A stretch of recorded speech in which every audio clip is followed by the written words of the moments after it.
Tulsi Gabbard. Give her a hand.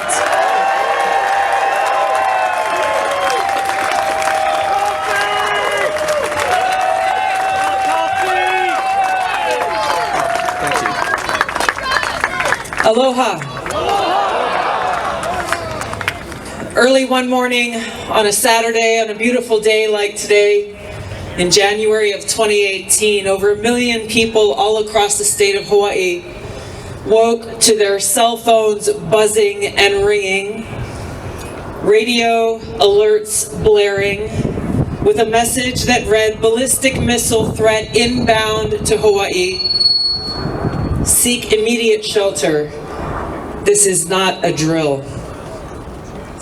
I and so many others, I happened to be here that morning. I started calling my friends and calling my family, concerned for them and where they were. But just as you here might imagine, if we all got that alert at this moment, so too did people all across Hawaii start to ask themselves the question, where is their shelter? Where do I go? Where do I take my children to be safe, knowing that there is an inbound missile to Hawaii with a nuclear warhead and we have just minutes to live? We had college students at the University of Hawaii sprinting across campus trying to figure out where they could possibly go to get shelter. A father who lowered his little girl down a manhole, thinking that may be the only place she may be safe, and telling her goodbye, "I might not see you again." I heard after from a father who had one kid in town on the island of Oahu and another child on the other side of the island, and himself in the middle trying to decide which of his children he might spend the last of his minutes with. An impossible decision for any parent to make. Countless others shared their stories of their panic, cowering in the bathtub with their kids, trying to understand. They're telling us to seek immediate shelter. Where do we go? And experiencing that harsh reality that was as true for us there in Hawaii in 2018 as it is for us here today. There is no shelter. Our leaders failed us then, and they continue to fail us now. Those people who work in our nation's capital eagerly continue to escalate tensions, eagerly wage new Cold Wars, understanding that if there's a nuclear attack, yes, they will be okay in their bunkers, where they literally have plans to be able to continue to wage wars from their bunkers without any consideration for the rest of us and the destruction and incineration that their wars will cause. This was ultimately the thing that caused me to run for president in 2020, because I saw where our leaders were taking us. I saw the dangers of where this new Cold War and nuclear arms race would eventually lead. Whether intentional or accidental, there is only one destination for such wars, and that is a nuclear holocaust. I made it clear then that this is a central issue of our time, the most important issue facing us in the 21st century, and that there was a clear choice in that election. We're either going to work towards peace, de-escalate tensions, move away from this new Cold War, or we will continue to race rapidly towards the nuclear brink, toward a new Cold War with Russia, a new Cold War with China, and therefore racing towards nuclear war. Now, for those of you who remember that election, this issue was not important to the media. They refused to talk about it. They refused to raise the question in debates. There was no other candidate willing to talk about this issue. It was not important to them then, and it's not important to them now. And so here we are, 2 short years later. What I warned about then is now our reality. This proxy war that we're fighting against Russia right now could turn at any moment into a direct conflict between the United States, NATO, and Russia, a country that has more nuclear weapons than any other in the world. Now, anyone with a little bit of common sense knows that a Cold War can very quickly turn to a hot war. And that when you're waging a hot war against a nuclear-armed country, it's just a matter of time before it leads to the use of nuclear weapons at any moment. And here's the insanity of it all. We have talking heads on TV, we have politicians, we have very powerful people here in the United States and all around the world speaking with a straight face, well, you know, if we start World War III or when World War III starts, here's how we're going to fight and win.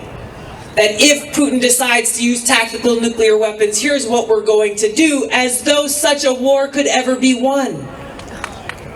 It cannot be won. World War III cannot be won. They're living in this archaic mindset of World War I and World War II and not facing the realities that we have today. There is no way to win a nuclear war. There is only one end, and that is a nuclear holocaust. So we're gathered here today because we know that it doesn't have to be this way. We know that there is a better way and that the task before us is urgent and necessary.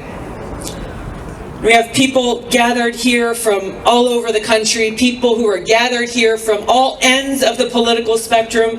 And if we were to have a conversation, my guess is there may be other things we don't agree on. But the truth is that we could disagree about everything else. Everything else. But the one thing that we do agree on that brings us together here today is that we value life. We want to live. We want our loved ones to live and thrive.